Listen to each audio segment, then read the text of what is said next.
നാം എല്ലാവരും നമസ്കരിച്ച കർത്താവിനോട് കരുണയും മനോഗുണവും യാചിക്കണം. അനുഗ്രഹിക്കുന്നവനായ കർത്താവേ, ഞങ്ങളോട് കരുണ ചെയ്ത് ഞങ്ങളെ സഹായിക്കണമേ.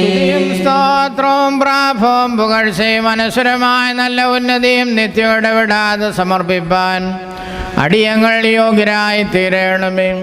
പരിശുദ്ധ കന്യക പ്രസവിക്കുകയും ചെറിയ ബേത്ലഹേം ബഹുമാനിക്കുകയും വെടിപ്പുള്ള മാമോദീസ വാഞ്ചിക്കുകയും പരസ്യമായി ഗോകുൽത്ത ആഘോഷിക്കുകയും വെണ്മയുള്ള ആചാരത്വം ശുശ്രൂഷിക്കുകയും സകല ജാതികളും ശുദ്ധീകരണം പ്രാപിക്കുകയും വിശ്വാസമുള്ള സഭ സ്വീകരിക്കുകയും ചെയ്ത പരിശുദ്ധനും വിശുദ്ധതകൾ നിറഞ്ഞിരിക്കുന്നവനുമായ കർത്താവ്